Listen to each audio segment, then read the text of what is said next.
सर्वदर्शी वीतराग परमात्मा आत्मज्ञानी निर्ग्रंथ सद्गुरुदेव आगम वाणी को भाव वंदना, उपस्थित भव्य आत्माओं की भव्यता को प्रणाम। हर एक जीवात्मा बहिर्मुखी अवस्था से जब अंतर्मुखी अवस्था की ओर होता है अग्रसर, तब उसे अपने आप में अनेकों तरह की विसंगतियां नजर आती है। उसे समझ आता है कि मेरे भीतर कुछ और होता है, मेरे बाहर कुछ और होता है। मैं अपने आप को जैसा हूं वैसा दिखाना भी असंभव सा है, क्योंकि जिस सामाजिक जिंदगी को हम जी रहे हैं वहाँ सभी लोग अनेकों तरह के मुखौटों के साथ जी रहे हैं। अब इतने सारे मुखौटों के बीच में अपने आप को कैसे प्रकट करना, जैसा हूँ वैसा ही ईमानदारी से कैसे प्रकट कर देना, अन्यथा समाज के बाकी सारे लोगों के दिमाग अस्त व्यस्त हो जाएंगे। तब हम क्या करें? तो कई बार उन्हें उस मिथ्या स्वरूप को ओढ़े रखना पड़ता है। मिथ्या रूप को जानने पर भी मिथ्या स्वरूप को जो ओढ़े रखना पड़ता है, उस कारण से कई साधकों के भीतर एक अलग तरह की व्याकुलता पैदा होती है, एक तड़प पैदा होती है कि हम क्या करें, इस जाल को तोड़ डालें, इस जाल को फेंक दे। अगर फेंक भी दे तो जाएंगे कहाँ? तो पुराने युग में ऐसे कुछ लोग जंगलों में चले जाते, पहाड़ों में चले जाते, गुफाओं में चले जाते। वे कहते कि हम जैसे हैं वैसे इस समाज में अपने आप को प्रकट नहीं कर सकते। अगर प्रकट कर देंगे तो ये समाज के लोग हमें पागल करार कर देंगे, हमें गैर सामाजिक करार कर देंगे और हमारी वजह से ये लोग दिक्कत में आ जाएंगे और दूसरे लोग दिक्कत में ना आए। इससे तो अच्छा यही है कि हम संन्यास्त हो जाएं, हम सन्यासी बन जाएं, हम गांव परिवार को छोड़ करके ही चले जाएं। वे गांव परिवार को छोड़ करके जंगलों में चले जाते थे, लेकिन जंगलों में चले जाने के बावजूद भी कितने ही लोग ज्ञान को उपलब्ध हो पाते और कितने ही लोग फिर एक नई तरीके के मुखौटों में चले जाते। अब वे बाहरी सामाजिक मुखौटों से तो हट जाते, लेकिन भीतर के भय को निकाल पाना तब भी उनके लिए मुश्किल होता था। तो उन्हें फिर साधना का मार्ग अपनाना होता। अगर वे किसी गुरु के चरणों में जाते तो गुरु उन्हें फिर से अपने भय को जानने और उसको निकालने का रास्ता देता कि अपने भय को जानो। भय क्या है? भय मतलब ही झूठ। भय का मतलब ही एक झूठ है, झूठी कल्पना है। और वो झूठी कल्पना जिसके साथ हमने चिपकाव कर लिया, एक लगाव बना लिया कि ऐसा हो गया तो, ऐसा हो गया तो, ये डर है। इस डर को निकालना जरूरी है। तो मिथ्यात्व का प्रतिक्रमण करने वाला साधक अपने भय का प्रतिक्रमण करता है कि मेरे में डर कितने कितने हैं, क्योंकि जब तक डर है तब तक वो मिथ्यात्व की पकड़ छूट ही नहीं सकती। अभय व्यक्ति ही मिथ्यात्व छोड़ सकता। मिथ्या मुखौटा है, मिथ्या मुखौटा है, हर मुखौटा मिथ्या है। फिर भी हर मुखौटे में हर आदमी जी रहा है क्योंकि वो डर रहा है। अब इस डर को जीतना साधु के लिए और गृहस्थ के लिए, दोनों के लिए ही मुश्किल है। गृहस्थ के लिए तो मुश्किल है ही क्योंकि वो सामाजिक जिंदगी जी रहा है, और कई बार साधुओं के लिए भी मुश्किल हो जाता है क्योंकि साधु कुछ तो अंतर के कारणों से और कुछ बाहर के अतीत के कारणों से वे अपने डर को जीत नहीं पाते। इसीलिए प्रभु महावीर दिगंबर हो गए। जब उन्होंने अभिनिष्क्रमण किया तो दिगंबर ही हो गए। वो दिगंबर होने का मतलब क्या? कपड़े पहनने में कोई पाप था? जैसे आजकल हम सारे लोग ये व्याख्या यही करते हैं, सारे जैन साधु व्याख्या यही करते हैं कि कपड़ा पहनना पाप है, कपड़ा ही परिग्रह, कपड़ा जिस धागों से मिलकर के बना उससे हिंसा हुई, इसीलिए वो कपड़ा पहनना पाप है और इसीलिए उन्होंने कपड़ा छोड़ दिया। ये कारण नहीं था कपड़ा छोड़ने का, क्योंकि कपड़ा छोड़ना, कपड़ा पहनना पाप होता तो सांस लेना ही पाप हो जाएगा, क्योंकि वायु के जीव तो तब भी काम आएंगे। और कोई व्यक्ति सांस लेना पाप ऐसा सोच के मरेगा थोड़ी। तो कपड़ा पहनना और कपड़े बनने में पाप है, इस वजह से उन्होंने कपड़ा नहीं छोड़ा। उन्होंने कपड़ा इसलिए छोड़ा क्योंकि उनको अपने ऊपर कोई आवरण ही नहीं चाहिए, न समाज का आवरण, न संस्कार का आवरण, न डर का आवरण, न लज्जा का आवरण। उन्होंने कहा जैसा हूँ वैसा हो जाऊं, यथा जात मुद्रा में आ जाऊं। यथा जात, जैसा जब मैं पैदा हुआ तब कैसा था, मेरे ऊपर कोई प्रकार का संस्कार विकार कुछ नहीं चाहिए। जब सारे संस्कारों का अंतिम संस्कार करने का साहस पैदा हो जाए तो संन्यास घटित होता है। सारे संस्कारों का अंतिम संस्कार करने का साहस पैदा हो जाए तो संन्यास घटित होता है। उससे पहले कोई व्यक्ति सत्य नहीं हो पाता। सत्य होना मतलब अभय होना, संकित होना यानी अभय होना। डरपोक आदमी संकित हो ही नहीं सकता। अपने डर को तो हमें जीतना ही है, हर हाल में जीतना है। और डर को जीतने का तरीका क्या है? तो प्रभु महावीर ने कहा डर को जीतने का तरीका है डर को जानना। क्या तरीका है? जानना। जो डर को जानता है वो डर को जीतता है। नमो जिनानम जीय भयानम। वह जो जान रहा है वह भय को जीत चुका है। जो भय को जितना जीत चुका उतना वो ज्ञानी। जो डरता है वो ज्ञानी नहीं। हमारे यहाँ ज्ञानी की पहचान ये नहीं थी कि उसने कितने शास्त्र याद कर लिए।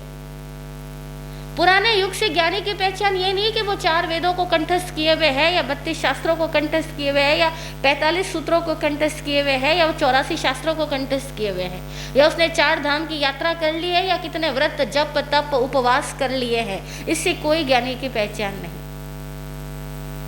इतना सब कुछ करने वाला ज्ञानी हो कतई जरूरी नहीं।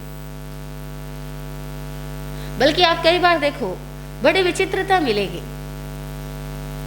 जो व्यक्ति बहुत ज्यादा माला जाप करता रहता है, अक्सर उस व्यक्ति का व्यक्तित्व निष्पक्ष होकर देखे तो पता लगेगा कि वो बहुत डरपोक आदमी है। बड़ी उल्टी बात है। बहुत डरपोक आदमी बहुत ज्यादा मंत्र जाप कर लेता है, क्योंकि वो उस मंत्र के द्वारा अपने आप की सुरक्षा चाहता है। वो मंत्र से सम्मोहित है कि मैं मंत्र जितना जपूंगा उतना मैं सुरक्षित रहूंगा, उतनी मैं शक्ति संपन्न हो जाऊंगा, उतना ही मुझे अब डर नहीं लगेगा, क्योंकि मंत्र मेरी रक्षा करेगा, मंत्र का अधिष्ठायक देवता मेरी रक्षा करेगा। इसीलिए डरता हुआ आदमी सीधा मंत्र बोलता है। आपने देखा होगा, हम लोग अगर कभी रात की अंधेरी रात में किसी बियाबान जंगल से गुजर रहे हो और अचानक हमारी गाड़ी खराब हो जाए, हमारे मुंह से क्या निकलता है? नवकार मंत्र है ना, नमो रंतानम नमो सिद्धाणम। और रात में सब सो रहे और हमें नींद नहीं आ रही हो, तब क्या निकलता है? नमो रंतानम नमो सिद्धाणम। तो सबको मंत्र याद आ रहा था, ठीक है। और अगर सब ना सो करके कोई एक और साथी जाग रहा होता तो नवका मंत्र याद आता?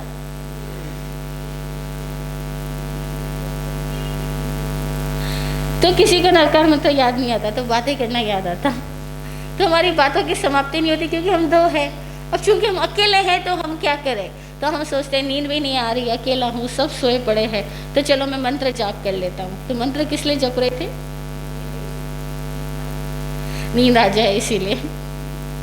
जब तक नींद नहीं आए तब तक मंत्र जप रहे। डर लग रहा है, अकेला क्या करूँ, करूँ तो क्या करूँ, इसीलिए मंत्र जप रहे होते हैं। जब आदमी कोई दुख दरिद्रता के दिन भोग रहा होता है, बिजनेस अच्छा नहीं चल रहा, तो वो मंत्र कहने लग जाता है। जैसे बिजनेस अच्छा चल जाता है फिर कहता है जी मंत्र कहने की फुर्सत ही नहीं है, करूँ तो करूँ कैसे।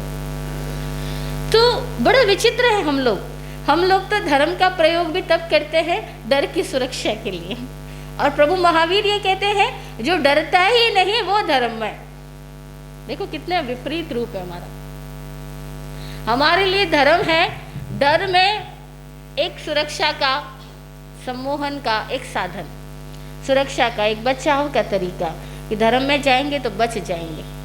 तो पुराने जमाने से सिखाया भी यही गया कि बचना है तो धर्म की शरण ले लो, बचना है तो धर्म की शरण ले लो, वरना तो तुम बच ही नहीं सकोगे, वरना तो सब मौत आएगी, बीमारियां आएगी, दुख आएंगे, परेशानियां आएंगी, और इन विपत्तियों से कोई रक्षा नहीं कर सकता, एकमात्र धर्म ही रक्षा कर सकता है। इसलिए तुम धर्म की शरण में आ जाओ। तो बहुत सारे डरपोक आदमी फटाफट धर्म की शरण में आ गए। उन्होंने कहा चलो ठीक है, कम से कम यहाँ तो सुरक्षा मिल जाएगी। अब ये बात गलत है। ये तो सदियों से हम सुनते आ रहे हैं कि डर लगे तो धर्म की शरण में आ जाओ। और श्रवण भगवान महावीर क्या कहते हैं? महावीर का दर्शन बिल्कुल ही अनूठा है, कंप्लीटली अनूठा। सामान्य जनता की सोच यही है कि डरे तो भगवान को याद करो, और भगवान महावीर कहते हैं जो डरता है वो तो कभी भगवान को याद कर ही नहीं सकता है। जो डरता है वो कभी भगवान को याद कर ही नहीं सकता। वो डर करके जिसको याद करता है वो भगवान नहीं है, वो उसकी डर मुक्ति का कोई साधन है, कोई उपाय है। भगवान कहते हैं जो डर को जीत लेता है वो भगवान को जान सकता है, वही भगवान के दर्शन को उपलब्ध हो सकता है, वही भगवत्ता को उपलब्ध हो सकता है। जो डरता नहीं है, अभय है। इसीलिए जैन दर्शन में सबसे बड़ा दान अगर किसी को कहा गया, अभय को कहा गया, अभय दयानम। अब एक सवाल पैदा होता है, वो अभय का दान कौन कर सकता है? कौन कर सकता है? जैसे हमारे जैन समाज में जब पर्युषण आने वाले होते हैं तो बहुत सारे लोग पर्युषणों में दान, शील, तप और भाव की आराधना करते हैं।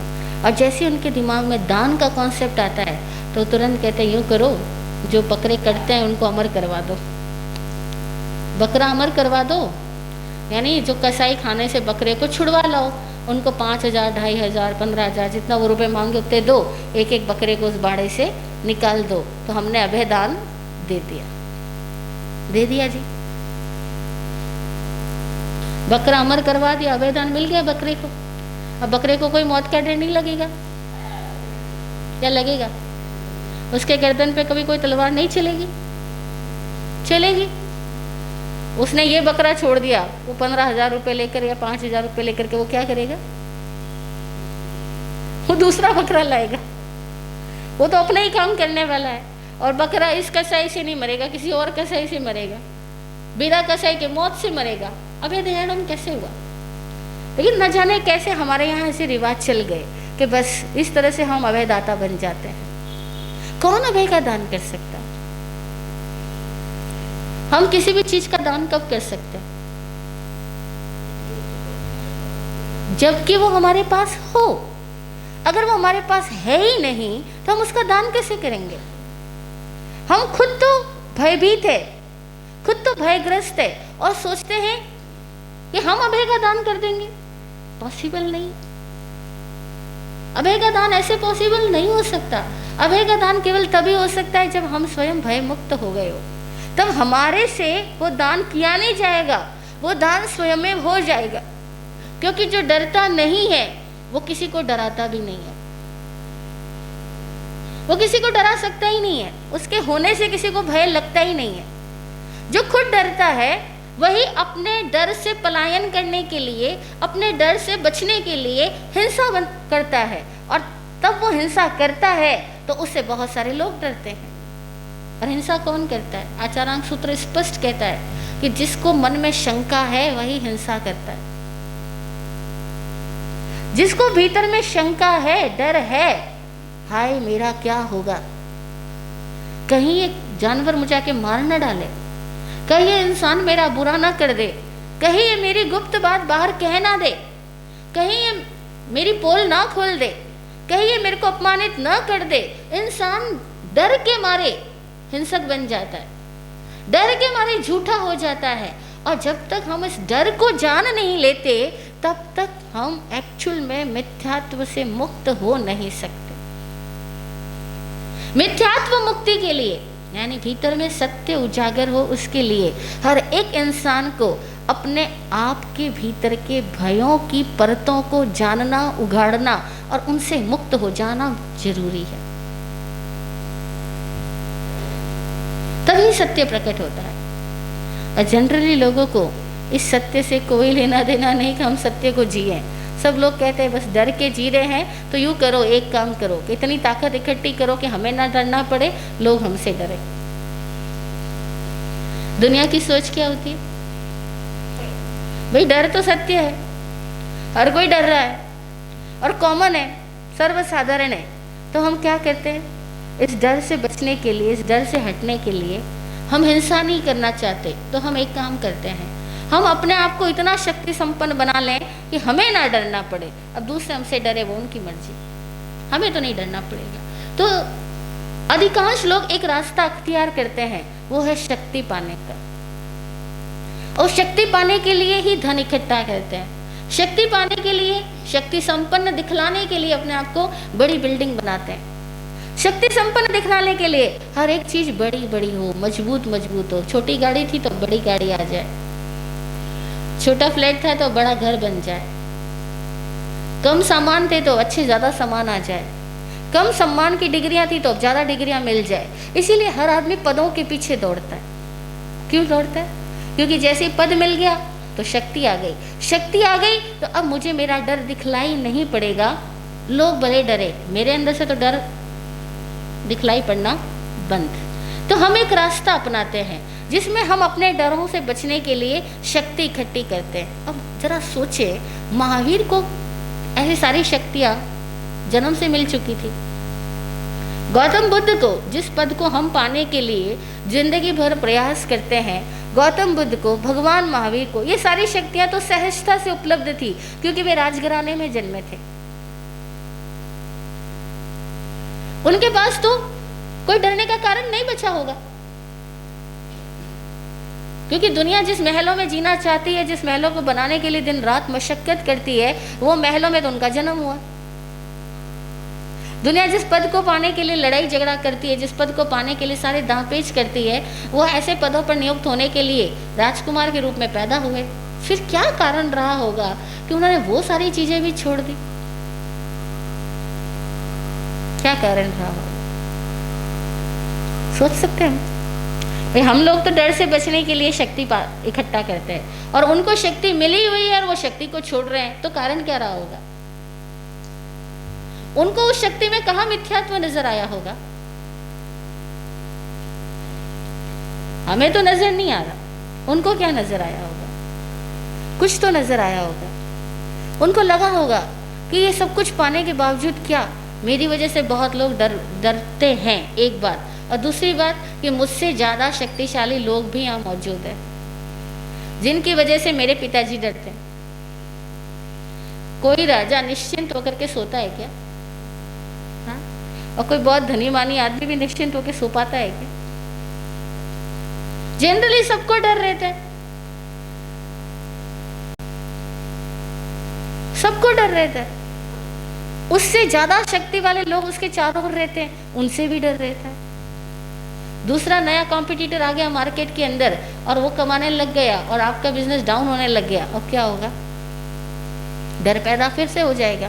चिंता मतलब ही डर। सरकार की नीतियां बदल गई, आपने जो धन जिस रास्ते से इकट्ठा कर रहे थे वो रास्ते बंद हो गए, अब क्या करोगे? फिर से डर। तो डर तो मौजूद ही रहने वाला है। तो महावीर ने देखा होगा, गौतम बुद्ध ने देखा होगा कि डर तो तब भी मौजूद है। राजा को दूसरे राजाओं का भय है, सेठ को दूसरे सेठों का भय है, व्यापारी को दूसरे व्यापारियों का भय है। हर एक फील्ड में हमसे ज्यादा कोई ना कोई आगे निकलने वाला आदमी हमें मिलता ही चला जाएगा, और तब हम क्या करेंगे? क्या जिंदगी भर दौड़ते ही रहेंगे? तो उन्होंने देखा अल्टीमेटली ये रास्ता तो नहीं है।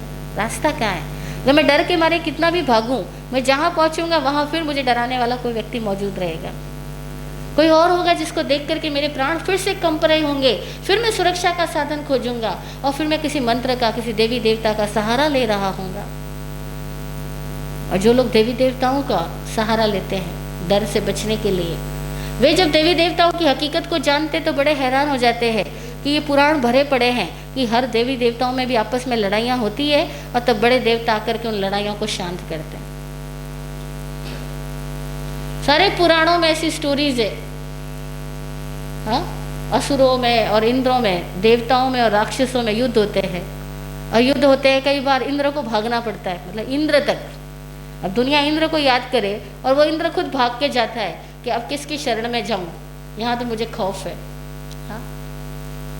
तो महावीर ने कहा वो देवता भी सुरक्षित नहीं है, वो भी डर रहे हैं, वो भी अपने से बड़े देवताओं को देख करके डर रहे हैं, और वहां भी वो लोग गलतियां करते हैं तो देवता उनको बढ़िया सी सजा देते हैं, और सजा का दंड भी उनको भी भोगना पड़ता है। तो बोला अभय का स्थान कहाँ है? तो उन्हें मिथ्या समझ में आया कि सब मिथ्या है कि कोई और हमें रक्षा दे देगा, ये मिथ्या है कि मैं डर रहा हूं, मेरा डर मात्र ही मिथ्या है, क्योंकि कोई मेरा क्या ले लेगा, कोई मेरा क्या छीन लेगा। जब उनके अंदर ये अभय का आलोक प्रकट हुआ, उन्हें समझ में आया कि ये जो सारे ही लोग डर रहे हैं, ये डर बड़ा मिथ्या है, झूठ है। झूठ कैसे?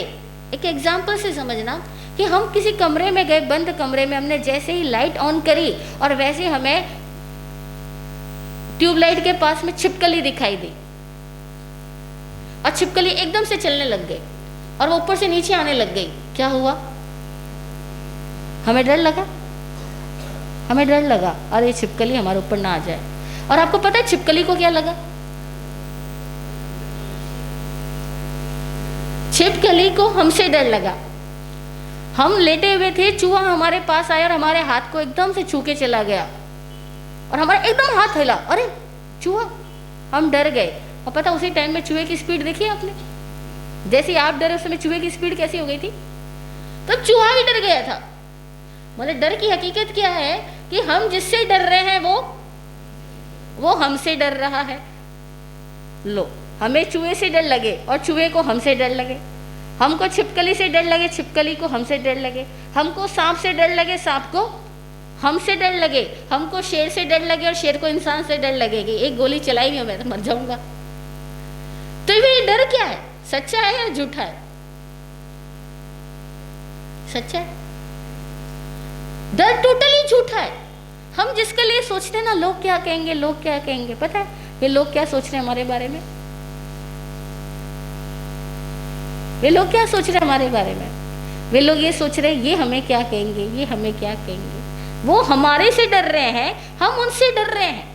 हम उनकी वजह से औपचारिकता निभा रहे हैं और वो हमारी वजह से औपचारिकता निभा रहे हैं। आप देखो जरा दो पक्षों को, जहाँ बेटी बेटी की सगाई हुई हो, वहाँ बेटी वाले कहते हैं ऐसा नहीं करेंगे तो वो सगोजी क्या कहेंगे, क्या कहे सगोजी बोलते, क्या बोलते, समधी जी क्या कहेंगे। और उनको पूछो जरा तो वो कहेंगे हम खर्चा नहीं करेंगे, हम ये रिवाज नहीं करेंगे, हम तो खुद ही नहीं चाहते, सब व्यर्थ है, सब फालतू है, सब आडंबर है, जरूरत नहीं है, लेकिन हम नहीं करेंगे तो वो समधी जी क्या सोचेंगे कि हम कंजूस हैं।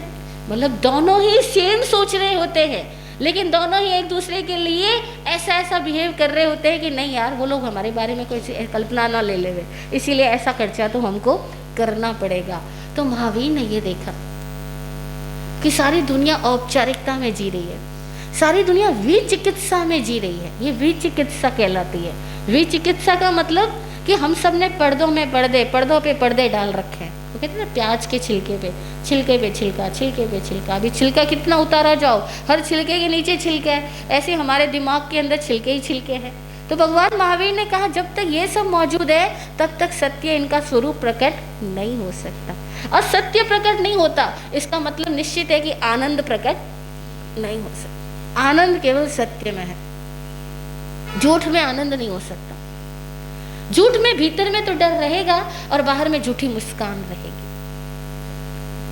बाहर हम झूठी मुस्कान ओढ़ सकते हैं, भीतर में डर मौजूद रहता है, वो झूठ है।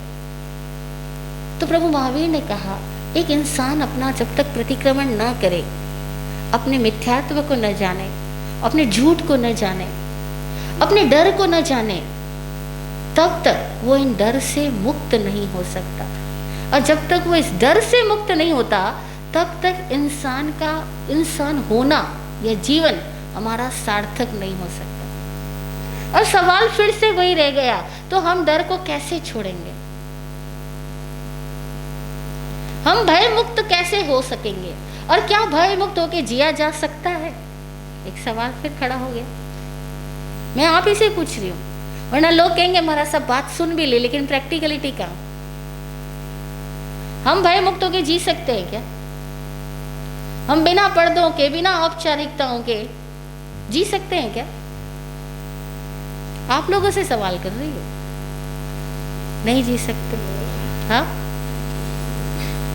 कोशिश कर सकते, बदल सकते, हम बदल सकते हैं, हम बदल सकते हैं। हम ये उम्मीद ना करें दुनिया वाले बदलेंगे, हम ये उम्मीद ना करें कि पूरा समाज बदलेगा, लेकिन हम बदल सकते हैं। हम स्पष्ट हो सकते हैं अपने भय के प्रति, हम अपने भय का दर्शन कर सकते हैं। और जो व्यक्ति अपने भय का दर्शन करने के लिए तैयार नहीं होता है, महावीर के वाणी के अनुसार वह व्यक्ति आत्मगामी नहीं हो सकता। वह व्यक्ति आत्मगामी नहीं हो सकता, आत्मज्ञानी नहीं हो सकता, वह व्यक्ति आत्म पथ पे चल नहीं सकता। इसीलिए आचारांग सूत्र में एक सूत्र आता है कि पणया वीरा महावेहिम, पणया वीरा महावेहिम, इस महावीथि पर, इस महावीथि पर यानी इस मार्ग पर, इस राजमार्ग पर वीर लोग ही समर्पित हो सकते हैं। ये कायरों का काम नहीं है। केवल वीर ही इस राजमार्ग पर चल सकते हैं, वीर ही इस महापथ पे गतिमान होंगे। बाकी लोग दुनिया क्या कहेगी, डरना तो पड़ता है, डराना तो पड़ता है, और डर लगे तो क्या हुआ, मंत्र जप लेंगे कुछ तो समाधान हो जाएगा, डर लगेगा तो क्या होगा, पैसा इकट्ठा कर लेंगे कुछ तो समाधान हो जाएगा। आदमी जिंदगी भर छोटे छोटे उन उपायों में लगा रहेगा जिन उपायों के हो जाने पर भी एक नया डर पैदा होता है, फिर एक नया डर पैदा होता है। आप देखो बहुत सारे लोग जो शास्त्रों को याद कर चुके होते हैं, सारे शास्त्र जिनको मुँह जुबानी हो चुके होते हैं, उनके भीतर में भी एक डर होता है। वो डर ये होता है कि कल को मैं ये शास्त्र भूल गया तो। जिनको याद नहीं उनको ये डर कि मैं समाज के बीच में क्या बोलूं, मुझे तो शास्त्र याद नहीं, और जिनको याद है उनको भूल जाने का डर। बड़े हैरानी, डर तो दोनों ने नहीं जीता।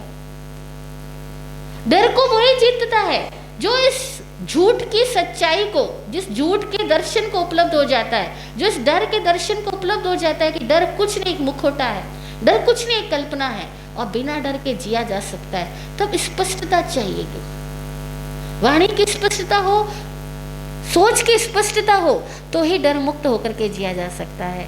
और 8 कर्मों में से एक कर्म जिसको कहा गया हमारे यहाँ नाम कर्म, वो नाम कर्म स्पष्टतया कहता है जब तक मन रिजु ना हो, जब तक वाणी रिजु ना हो, रिजु यानी सरल ना हो, जब तक काया रिजु ना हो, सरल ना हो, जब तक कथनी और करनी में तालमेल ना हो, तब तक आदमी शुभ नाम कर्म वाला नहीं हो सकता, शुभ अवस्था वाला नहीं हो सकता। और हमारे यहाँ पर सारे समाज के कॉन्सेप्ट्स क्या चल रहे हैं कि मन में कुछ भी हो, वचन कुछ और हो, वचन पे कुछ भी हो, कार्य कुछ और हो, कार्य दिखावा कुछ और करो और कहो कुछ और। यानी और फिर हम क्या कहते हैं, ये सब हम क्यों कर रहे हैं, नाम कमाने के लिए कर रहे हैं। कितने हम दर्शन से विपरीत चल रहे हैं। हम ये सारा झूठ क्यों कर रहे हैं, नाम कमाने के लिए कर रहे हैं। और सूत्र क्या कह रहे हैं, नाम किसका होगा, शुभ नाम किसका होगा, तो सूत्र स्पष्ट कह रहे हैं शुभ नाम कर्म उसका होगा जिसके मन सरल हो, वचन सरल हो, काया सरल हो और कथनी करनी में एक रूपता हो, उसके शुभ नाम कर्म। और जिसके मन में वक्रता, वचन में वक्रता, काया में वक्रता, कथनी करनी में विसंगत अवस्था, उसके अशुभ नाम कर्म। और हमारे यहाँ सारी उल्टी शिक्षा मिल रही है, इसीलिए समाज की सोच और अध्यात्म मैच ही नहीं करता। समाज की सारी सोच तो ये है कि भले वक्रता इसलिए रखो लेकिन नाम तो होगा, कीर्ति तो मिलेगी, दुनिया तो जानेगी, प्रसिद्धि तो होगी। और हम सब कर भी किस लिए कर रहे हैं, प्रसिद्ध होने के लिए कर रहे हैं ना। अगर प्रसिद्ध होने के लिए कर रहे हो तो जैन सूत्रों की अगर बात करें तो स्पष्टतया नाम कर्म कहता है कि जो सरल है वही शुभ नाम वाला है, जो वक्र है वो अशुभ नाम वाला है। इसलिए नाम के लिए वक्रता अपनाने की जरूरत नहीं। तो फिर किस लिए वक्रता अपनानी, अपने झूठ को हम सच्चाई से जान सके। और बड़ा मुश्किल है कि अपने ही झूठ को, अपने ही डर को, अपने ही मुखौटों को, अपनी ही औपचारिकताओं को हम सच्चाई से जान सके, अपने भीतर समझ सके। अगर हम ऐसा कर पाते हैं तो हम मिथ्यात्व का प्रतिक्रमण कर सकेंगे, और मिथ्यात्व का प्रतिक्रमण करेंगे तो ही हमारे भीतर सम्यक दर्शन उपलब्ध होगा, सत्य दर्शन उपलब्ध होगा।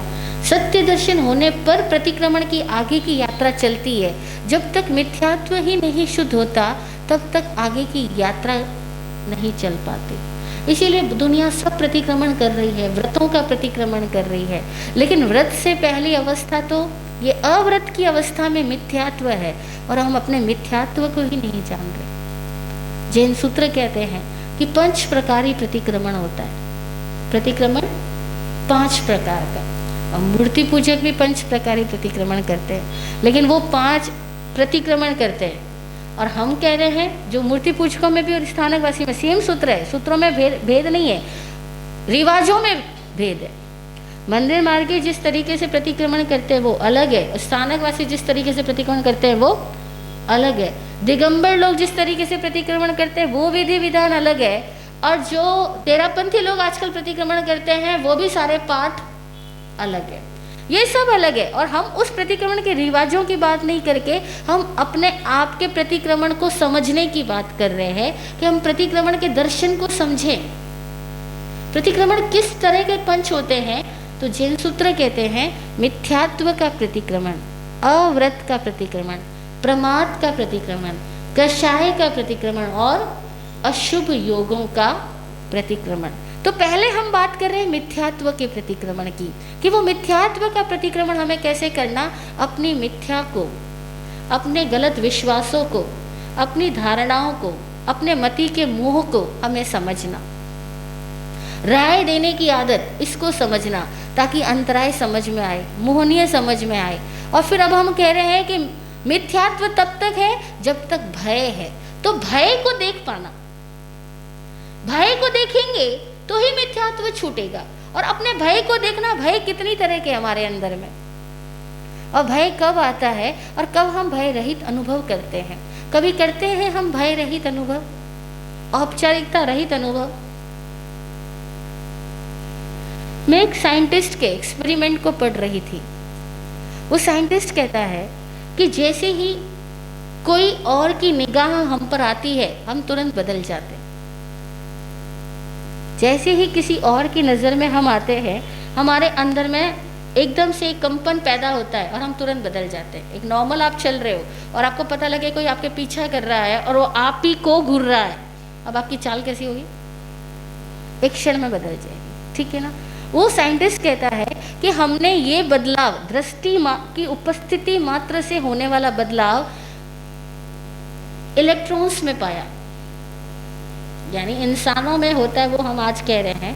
वो कह रहा है कि इलेक्ट्रॉन्स में भी इतना बदलाव आता है कि इलेक्ट्रॉन्स पड़े हैं और उसके ऊपर दूरबीन लगाई हुई है। इलेक्ट्रॉन्स जिस तरीके से मूव कर रहे हैं अभी अलग है, और जैसे उस दूरबीन पे किसी इंसान की आंख आ जाती है, अब आंख दूरबीन से देख रही है इलेक्ट्रॉन्स को, वो इलेक्ट्रॉन्स की सारी गतिविधियां सब कुछ चेंज हो जाएगी, उनकी गति तक बदल जाएगी। क्यों? उस व्यक्ति की आंख आते ही इलेक्ट्रॉन्स में कंपन आ गया और इलेक्ट्रॉन्स ने अपनी गति बदल दी। हम औपचारिक क्यों हैं? हम क्यों डर रहे हैं? हम क्यों विचिकित्सा कर रहे हैं? अगर हम अपने आप को झांकेंगे तो बड़ी हैरानी होगी कि हम सब औरों की नजरों में जी रहे, इसीलिए सारी दिक्कत है। और दिन भर हम पर लोगों की आंख रहती है और दिन भर हमारी आंख लोगों पर रहती है। मिथ्यात्व से मुक्ति इसलिए भी नहीं हो पाती क्योंकि हमारी निगाह दिन भर औरों की निगाहों को ही देखती रहती है और औरों की निगाहें दिन भर हमको देखती रहती है। तो हम हमेशा ही दूसरा क्या चाहेगा, दूसरा क्या सोच रहा होगा, दूसरा मुझसे कैसी उम्मीद पाले हुए है, दूसरों के लिए मुझे कैसी अपेक्षाओं पे खरा उतरना है, हम उस लिए जिंदगी जी रहे होते हैं और इसीलिए हम सब हमेशा डर रहे होते हैं। हम सब अपने आप को प्रूव करने में लगे रहते हैं, इसीलिए हम सब हमेशा डर रहे होते हैं। अगर ये प्रूव करने की जो आदत है, चाहत है, इसको समझ लें, डर खत्म।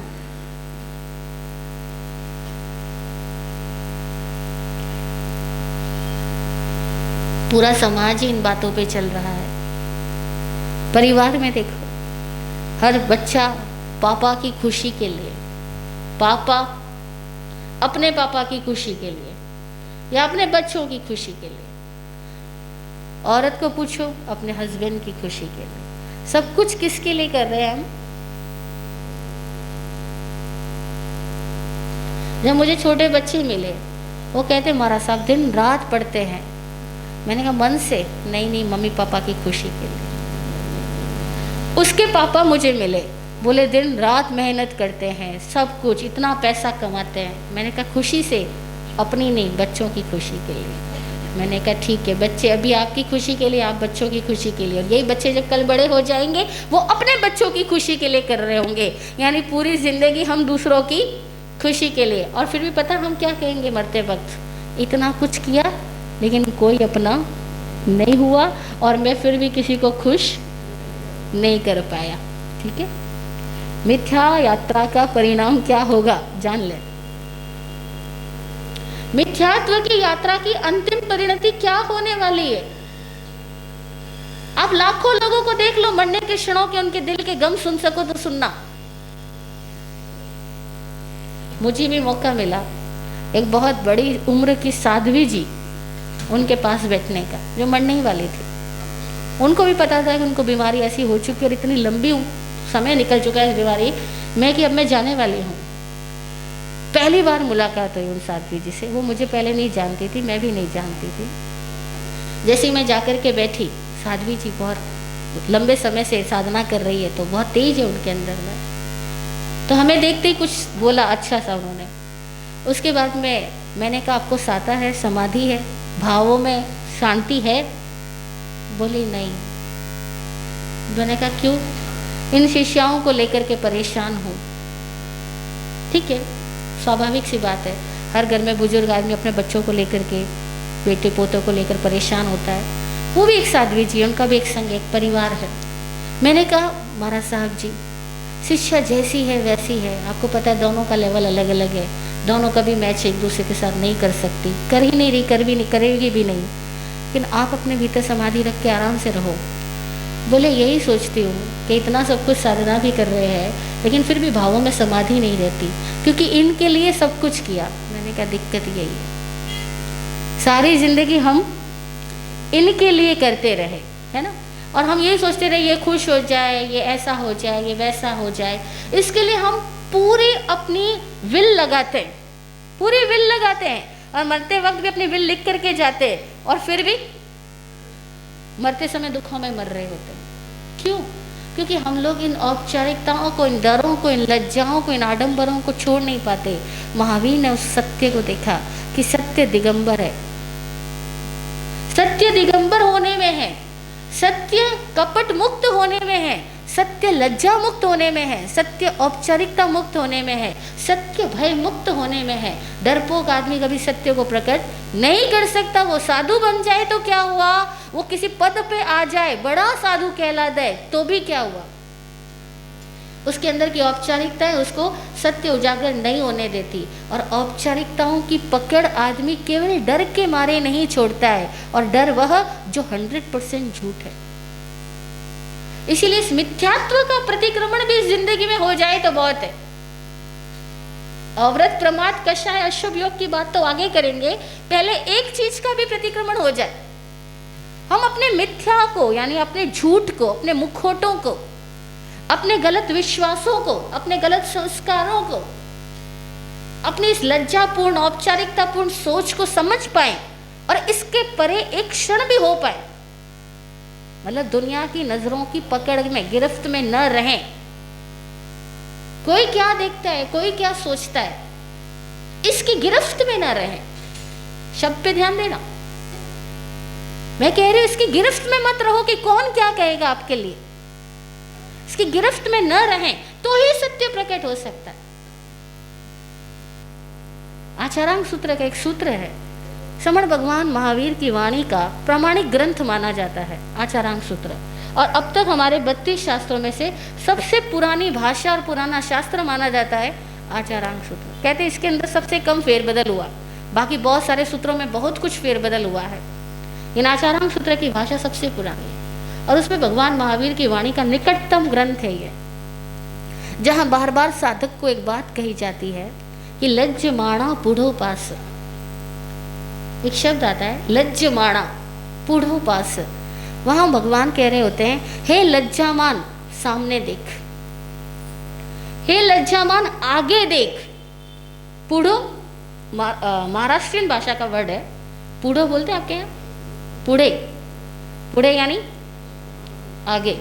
अब हमारे शास्त्रों के साथ एक बड़ा खिलवाड़ हुआ, आप हंसोगे उस बात को जान करके कि हमारे शास्त्र जो है ना, ये संस्कृत भाषा के नहीं है। जैन सूत्र संस्कृत भाषा के नहीं है, ये उस भाषा में लिखे गए हैं जो उस जमाने के लोगों की बोली हुआ करती थी, जिसको हम प्राकृत कहते हैं। वो प्राकृत भी एक लैंग्वेज नहीं है, प्राकृत एक भाषा नहीं है। प्राकृत का मतलब क्या है, उनकी अपनी बोली, ओन टंग। जैसे कि मारवाड़ का आदमी मारवाड़ी बोलता है, वो उसकी प्राकृत है, वो उसकी बोली है। गुजराती आदमी के लिए गुजराती भाषा उसकी बोली है। अब वो कोई पर्टिकुलर भाषा नहीं है, संस्कारित भाषा नहीं है, वो उनकी अपनी बोली है। इसीलिए अगर हमको गुजराती को समझना हो तो हम गुजराती को पहले संस्कृत में ट्रांसलेट करके फिर समझने की कोशिश करेंगे तो क्या होगा। अगर हमें मारवाड़ी को समझना हो और हमें मारवाड़ी नहीं आती हो और हम ये कहें कि मारवाड़ी को पहले यूँ करो कि संस्कृत में ट्रांसलेट करो या इंग्लिश में ट्रांसलेट करो, फिर हम इसको समझने की कोशिश करेंगे तो मुसीबत में पड़ जाएंगे, मुसीबत में पड़ ही जाएंगे। हमारे सारे शास्त्रों के साथ ये हुआ। शास्त्र जो लिखे गए, समण भगवान महावीर ने अपने युग में एक महान क्रांति करी। वो क्रांति क्या थी कि उस जमाने के सारे विद्वान लोग संस्कृत बोलते थे, ठीक है। महावीर ने संस्कृत में उपदेश नहीं दिया, महावीर ने विद्वानों के लिए उपदेश नहीं दिया, महावीर ने आम जनता के लिए बात करी।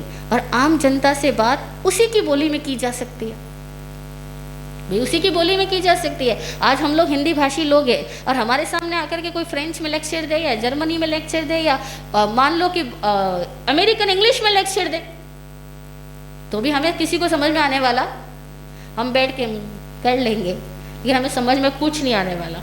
तो महावीर ने इसीलिए संस्कृत भाषा का प्रयोग नहीं किया, उन्होंने आम वाणी, आम बोली जो उस जमाने की थी उसका प्रयोग किया। उसको बाद में हमने नाम दे दिया कि वो अर्धमागधी है। एक्चुअल में अर्धमागधी नाम से कोई भाषा नहीं थी, अर्धमागधी नाम इसलिए दे दिया जैसे राजस्थान के लोगों की बोली क्या कहलाती है, राजस्थानी। क्या कहलाती है? अब राजस्थानी बोले तो एक ही तरह की है क्या राजस्थानी? राजस्थान भी इतना बड़ा प्रांत है कि जिसके अंदर मारवाड़ियों की बोली अलग है, मेवाड़ियों की थोड़ी उससे अलग है, और वो जो थली एरिया है, चूरू बीकानेर के आगे का एरिया, उन लोगों की बोली सुनो तो और अलग है। तो एक मारवाड़, एक राजस्थान के अंदर भी न जाने कितनी तरह की बोलियां हैं। इसीलिए कहावत बन गई कि 12 कोसा वाणी पलटे, हर 12 कोस के बाद में वाणी तो पलट जाती है, वन फल पलटे पाका, ठीक है। अब क्या हुआ कि महावीर ने जो वाणी बोली वो अर्धमागधी कहलाई। मगध देश में वो विचरण करते थे, तो मगध के जिस प्रांतों में उनका विचरण होता था उन सब की मिक्सचर भाषा में भगवान की सारी देशना थी। भगवान की देशना को लिखा जब गया, भगवान के निर्वाण के 980 वर्ष के बाद में भगवान की वाणी का लेखन संकलन हुआ। अब वो जो लेखन संकलन हुआ तब तक भी वो भाषा के थोड़े बहुत अर्थ मौजूद थे और वो भाषा थोड़ी बहुत मतलब बदलने के बावजूद भी मौजूद रही, उसको लिख लिया गया। और जब बाद में कालांतर में विद्वानों ने उस भाषा को समझना चाहा तो उन्होंने कैसे समझना चाहा? उन्होंने अर्धमागधी को नहीं जाना, नहीं पढ़ा, क्योंकि हम तो बरसों बाद आए। हमने क्या किया पता है? हमारे जैसे कई विद्वानों ने पहले सारे शास्त्रों को संस्कृत में ट्रांसलेट कर दिया और फिर संस्कृत से हिंदी में ट्रांसलेट किया। अब क्या होगा? उसके अर्थ क्या होंगे और हमारे पास अर्थ क्या होंगे? तो ये बड़ी कमी हो गई हमारे पास में। तो वो जो पूढ़ो शब्द है ना, तो उसके अगर हम उपलब्ध शास्त्रों की जो किताबें हैं उनमें पढ़ेंगे तो उसमें लिखा हुआ आता है कि पृथक पृथक देखो। पूढ़ो का अर्थ उन्होंने कर दिया कि वे पूढ़ो को संस्कृत में व्याख्या करेंगे तो प्रथा बनता है, प्रथा का मतलब पृथक, तो उन्होंने कर दिया पृथक पृथक देखो। और भगवान ने नहीं कहा पृथक पृथक देखो, उनकी भाषा के अंदर जहाँ वो रहते थे, जहाँ वो विचरण कर रहे थे, जिन लोगों के साथ वो बात कर रहे थे, उनके अंदर सौराष्ट्री भाषा भी होंगी, महाराष्ट्रियन भाषा भी होंगी, शौर सैनी भी होंगी, संस्कृत के कुछ वर्ड्स भी रहे होंगे, कुछ वर्ड्स उनके मगध देश के जो आम लोग बोलते होंगे वो भाषा भी होगी, वो हमें नहीं आती। तो उन्होंने पूढ़ो का अर्थ कर दिया पृथक, जो कि एक्चुअल पूढ़ो का अर्थ है आगे। पूढ़ो आहे, आगे चलो, आगे लिखा हुआ है। तो भगवान ने कहा लज्जमाना पूढ़ो पास, हे लज्जा करने वाला व्यक्ति आगे देख। अब इसको समझना है, हम सब लोग लज्जा कर रहे हैं, डर रहे हैं, शंका में जिंदगी जी रहे हैं, औपचारिकताओं में जी रहे हैं और इस मिथ्यात्व को अपनी जिंदगी का सत्य मान करके जी रहे हैं। हम सब सोच रहे हैं कि यही तो सत्य है, क्योंकि मेरे बाप दादा ने भी यही किया था, मुझे भी यही करना, भाई मेरे पिताजी ने ये किया, दादाजी ने ये किया, परदादा ने ये किया, तो मुझे भी सेम वही काम करना है। हम सब इस तरीके से अपनी जिंदगी जी रहे हैं। तो महावीर क्या कह रहे हैं कि हे लज्जामान पूढ़ो पास, आगे देख, आगे क्या होने वाला है, इस कार्य का परिणाम क्या होने वाला है, तेरी इस मिथ्यात्व से, तेरे इस डर से तुझे क्या मिलने वाला है, इस औपचारिकता से क्या होगा। अभी कुछ लोग मिल रहे हैं मुझको पिछले कुछ दिनों में, जो कहते महाराज साहब 40 साल हो गए जिंदगी को इस तरीके से जीते हुए, और अगर मैं जिस तरीके से आज जी रहा हूं उस तरीके से मैं 100 साल भी जी लूं तो होगा क्या? What will be the result? क्या हो जाएगा? जिस तरीके से आज हम चल रहे हैं, दिन भर लोग हमसे राजी रहे, लोग हमसे खुश रहे, इसीलिए 2 पैसे कमाते हैं और 2.5 पैसे खर्चते, यही कर रहे हैं। दान भी किस लिए कर रहे? समझ आया, भाव जागा, किसी सत्कार्य के लिए कर रहे। तो मैं कई बार देखती हूँ जहां वाकई जरूरत है वहां दान नहीं होता। दान कहाँ हो रहा है? जहां लोग क्या सोचेंगे, लोग खुश रहेंगे, यहाँ मेरा रिश्तेदार लगता है इसलिए हम दान कर रहे हैं। अब ये दान हो, धर्म हो, पुण्य हो, जप हो, तप हो, पूजा हो, पाठ हो, ये सारी चीजें भी हमारी डर के मारे चल रही है। अगर डर के मारे चल रही है तो हम अपने ही इस डर का यानी मिथ्यात्व का प्रतिक्रमण करें। भय मिथ्यात्व है, भय मिथ्यात्व है। इस भय का प्रतिक्रमण करें, यानी भय से जागे। भय से जागते ही हम भय से दूर हो जाएंगे, और भय से दूर होते ही भय का प्रतिक्रमण हो जाएगा। अपने अतीत के भयों को जाने, और अतीत के भय की वजह से आज दिन तक हमारे प्राणों में सत्य जागृत नहीं हुआ, आज दिन तक हमारे प्राण आनंदमय नहीं हुए, आज दिन तक हम स्वस्थ जिंदगी नहीं जी पाए, हम हमेशा डरते रहे और लोग हमें डराते रहे। आज हमें न डरना और न डराना। एक बार किसी छोटे बच्चे ने मुझसे पूछा, महाराज साहब ये जेनी क्या होता है? किसको जेनी कहते हैं? मैंने कहा भाई जो न डरता है और न डराता है वो जेनी। जेनी कौन? जो न डरता है न डराता है। मैं उस छोटे बच्चे को कहा तुम डरते हो? बोले कभी कभी। बोला कभी कभी डरता हूँ। मैंने कहा कब? कि जब पापा गुस्सा होते हैं तब। छोटा बच्चा तो कोई ऐसे झूठ नहीं बोल रहा था। मैंने कहा अच्छा बताओ पापा गुस्सा कब होते हैं तब? तो कहे जब मैं होमवर्क नहीं करता हूँ तब तो पापा गुस्सा होते हैं। मैंने कहा इसका मतलब स्पष्ट हुआ कि तुमको जब जो करना है तुम जानते हो फिर भी नहीं करते हो तो तुम्हें डांट का डर लगता है, और तुमको जब जो करना है तुम जानते और वो कर लोगे तो तुम्हें डांट का डर नहीं लगेगा। ठीक है ना? छोटा बच्चा मेरी बात को बहुत जल्दी समझ गया, पर मैं समझ रही हूँ हम सब इतने बड़े हो गए पर ये बात हम अभी भी नहीं समझ पा रहे हैं कि हम जो जानते हैं और वो करते हैं तो हमें डरने की ज़रूरत नहीं, पर हम जो जानते हैं वैसा नहीं करते हैं तो ही हमें डर लगता है ना? यानी ईमानदारी है तो भय नहीं, और भय है तो ईमानदारी नहीं। स्पष्ट बात है। हम अपने इस भय का प्रतिक्रमण करें, यानी भय से जागे, भय को जाने, मिथ्यात्व का प्रतिक्रमण करें तो हम प्रतिक्रमण की अगली भूमिका में यानी अव्रत का प्रतिक्रमण, फिर प्रमाद का प्रतिक्रमण, फिर कषाय का प्रतिक्रमण, फिर अशुभ योग का प्रतिक्रमण, इन 5 का प्रतिक्रमण हमें करना है इसी जिंदगानी में। और हो सके तो इन्हीं 8 दिनों के अंदर, जो पर्युषण के 8 दिन आ रहे हैं, तो इन आध्यात्मिक दिनों के अंदर हमारी दृष्टि आध्यात्मिक हो, हमारे भीतर सत्य का जागरण हो, हम अपने भयों को जानकर इन मुखौटों से मुक्त हो सके, इस लज्जा से मुक्त हो सके, तो भगवान महावीर के दिगंबर धर्म का अर्थ हमें समझ में आएगा कि वो दिगंबर क्यों हुए। कपड़ा महत्वपूर्ण नहीं था, महत्वपूर्ण था भय मुक्त होना, औपचारिकता मुक्त होना, लज्जा मुक्त होना, संस्कार मुक्त होना, परिपाटी पंथ रिवाज के बंधनों से मुक्त होना। इसीलिए वो दिगंबर हुए। और हम सारे लोग फिर दिगंबर नहीं, श्वेतांबर नहीं, हम सारे लोग पता है क्या है? ना दिगंबरी है हम, ना श्वेतांबरी है, हम सारे लोग आडंबरी है। क्या है? आडंबरी है। इसीलिए जब जो हमें आडंबर करना होता है हम वो कर लेते हैं। तो बाकी तो हम ना दिगंबरी है ना श्वेतांबरी है। हम अपने अपने इस आडंबरी जिंदगानी से मुक्त हो जाएं तो बहुत कल्याण होगा हमारा। ओम शांति, ओम शांति।